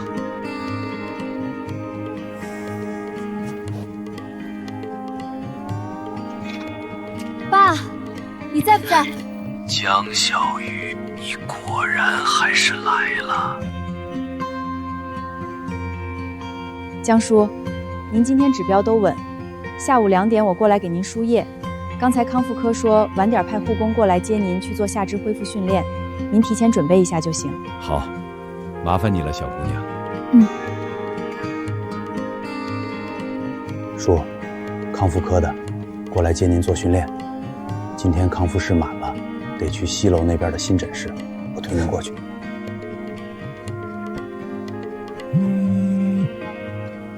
喂，张护士，怎么了？人不见了，康复科没安排训练。好，我知道了，你先报警调监控，我马上过去。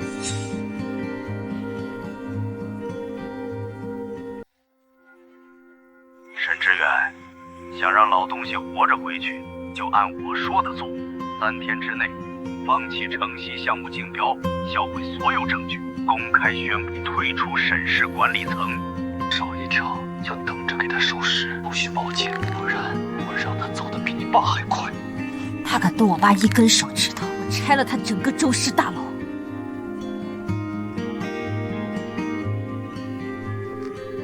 妈，你到底在做什么？为什么私自把人从安全屋接走？周彦琛的人把整个城区都翻遍了，安全屋早就不安全了。这里是我早年置的产业，没人知道，把王建藏在这儿，才能安安稳稳把证据理清楚。我已经跟王建谈了1下午，他手里的证据全交出来了。20年前江明的栽赃案，3年前你父亲的车祸，所有的证据链都齐了，足以把周家彻底扳回。这是当年车祸的刹车检测原始报告，被事故科的人压了整整3年。检测结果写得很清楚，刹车线是被液压前人为剪断的，还有医院的原始手术记录和用药底单。你父亲送医的时候意识还清醒，颅内出血本来可控，但是术后当天有人买通值班护士，把降颅压的药换成了加重水肿的药剂，才导致人没抢救过来。换药的护士是我找的，当年周董事长拿我老婆孩子的性命要挟我，我不敢不听。他说只要按他说的做，就给我200万，让我全家移民。要是敢走漏半个字，就杀我全家。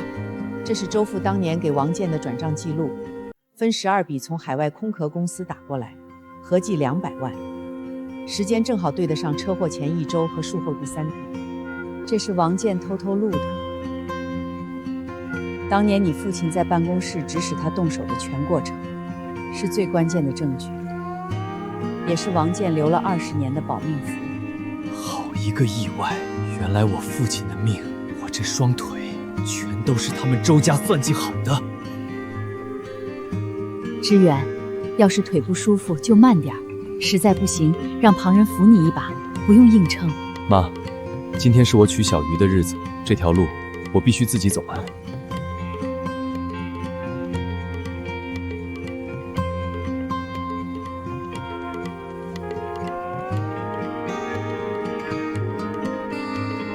累不累？累的话我们慢一点。不累，为你走的每一步都心甘情愿，步步皆甜。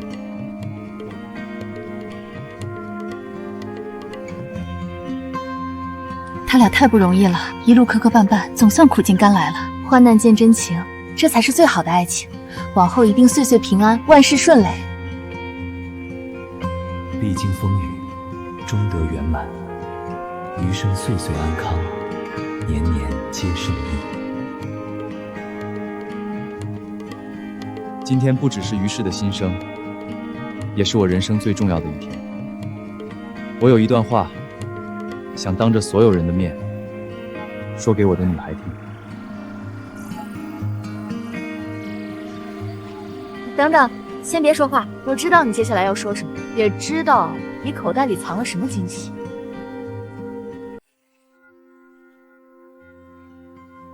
你准备了盛大的浪漫，但我想先把我的心意送给你。没有钻石贵重，却是我从小长大的于氏，我最珍视的烟火气息。沈知远，你愿意娶我吗？反了！小鱼主动求婚了。你呀，永远都不按套路出牌。我愿意，从头到尾，只愿意是你。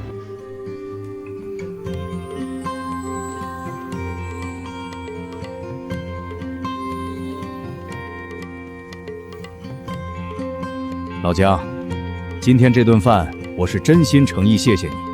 当年你坚守本心，恪尽职守，哪怕被人构陷，背负多年污名，也从未做过半分逾矩之事。你的忠诚与人品，我一直都清楚。这些年让你和孩子受委屈了，如今沉冤得雪，也算不负你的坚守。过往的事儿都翻篇了，如今尘埃落定，孩子们好好的，比什么都强。小鱼，阿姨看着你一路走来，懂事、坚韧、善良。知远最低谷、最落魄的时候，是你不离不弃，陪着他熬了出来。你值得世间最好的偏爱，也是我们沈家认定的唯一儿媳。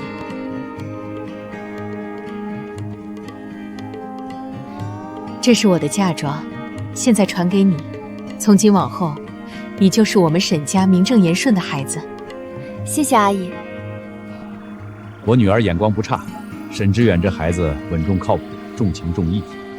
把小鱼交给他，我这个做父亲的彻底放心了。叔叔您放心，往后余生，我绝不会让小鱼受半点委屈，一辈子护着她，偏爱她。小鱼啊，我们大家都信你，但还是有点担心。这老于氏改造，会不会让我们这些老摊主没生意、没活路啊？对呀。我们一辈子靠这个于氏吃饭，改造之后成本会不会涨？销路能不能稳住？各位伯伯叔叔，我从小在这个于氏长大，你们的难处我比任何人都清楚。这次改造绝对不是赶大家走。第一，我们会把露天摊位改成标准化洁净档口，干湿分离，干净合规，再也不用怕刮风下雨、卫生抽检问题。第二，沈氏集团会统一搭建线上生鲜销售渠道，对接全城商超线上订单。以后大家不用只靠售摊等客人，销路直接翻倍。摊位租金、管理费前2年全部准时。改造费用由集团全权承担，所有福利优先照顾咱们老牌台主。我就说小鱼靠谱，他是咱们鱼上走出去的孩子，从来不会坑我们自己人。有你这句话，我们就放心了，全力配合改造，你怎么安排，我们怎么干。我的女孩从来都不止温柔善良，她本就自带光芒，踏实又耀眼。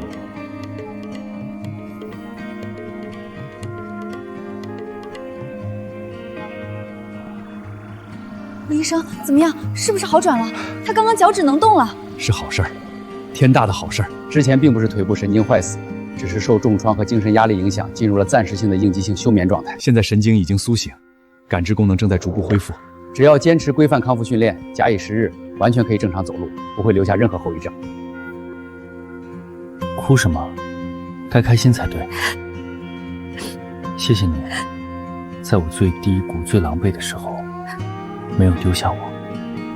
经本院终审查明，被告人江明当年被指控贪污一案，证据系他人伪造、恶意构陷，犯罪事实不成立。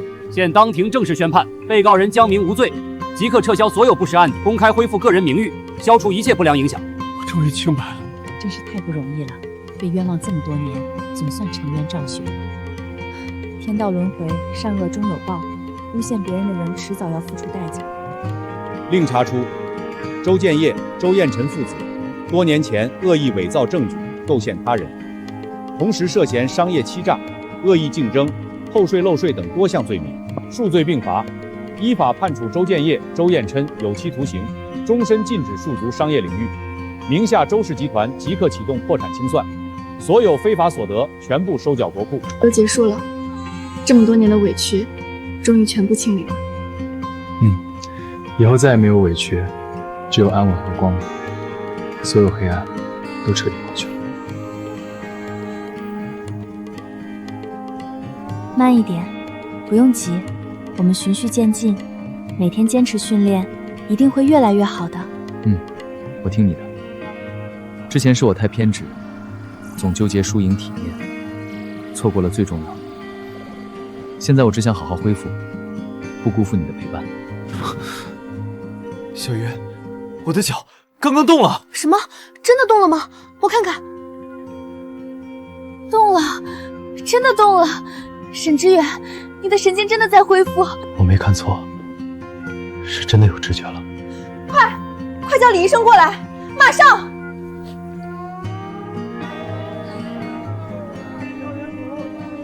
我今天带你出来晒晒太阳，看看我从小长大的地方。这里的人都特别好，没人会在意别的，只会真心待你。小鱼回来啦，还带了男朋友过来呀！好久不见，越来越好看了。小伙子福气真好，我们小鱼可是这片鱼市最善良能干的姑娘，好好对人家。小伙子，你可算是捡到宝了。我们小鱼打小就仗义善良，以前鱼摊谁有困难，他都主动帮忙，从不计较得失。你跟着我们小鱼，这辈子绝对不会吃亏，是你的福气呀。我知道，是我有幸遇见他。王老伯，您别夸我了，我就是做些力所能及的小事。我给你露一手，让你看看我以前养活自己的本事。我以前这辈子争强好胜，总觉得站得笔直，掌控一切，才算真正的赢。现在我才彻底明白，比起站着的体面和输赢，身边有人真心陪着，不离不弃，才是最珍贵的东西。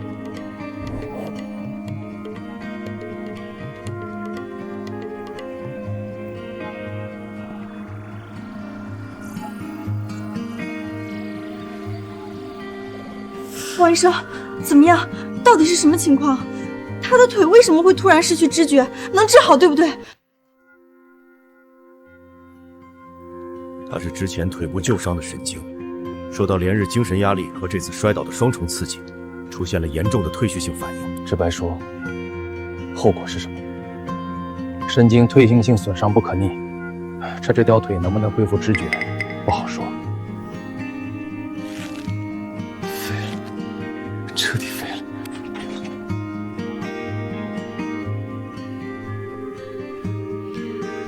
我熬了你最爱喝的小米粥，趁热喝一点好不好？空腹对身体不好。医生说了，坚持做康复还有恢复的机会。我陪你一起练，我们慢慢来，不急的。不用。你还记得这张照片吗？明明身份尊贵，却甘愿陪着我挤小摊吃路边串，从来没有半点嫌弃。沈之源，我喜欢的是你这个人，不是你的身份、你的外在。不管你是意气风发的沈总，还是现在暂时站不起来的你，对我来说都一样。就算你以后真的永远站不起来也没关系，我推你一辈子，我照顾你一辈子，我陪着你一辈子。你走吧，不用你可怜我。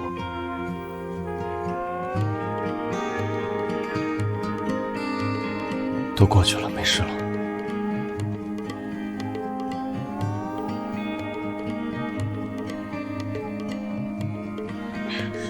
你怎么样？哪里疼？是不是摔疼了？快说话啊！我的腿，右腿没感觉了。怎么会没感觉？你刚刚上楼还好好的。这里疼不疼？有没有感觉？你告诉我啊，沈之远。没用，一点感觉都没有，完全麻木了。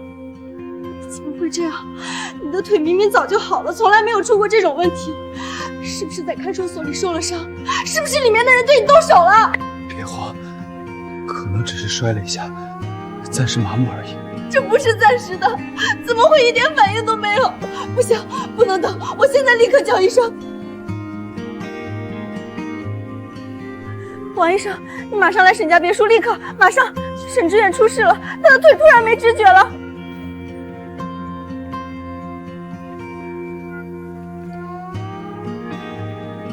沈建国，你特意过来是来看我笑话的？别得意太早，我只是输了运气。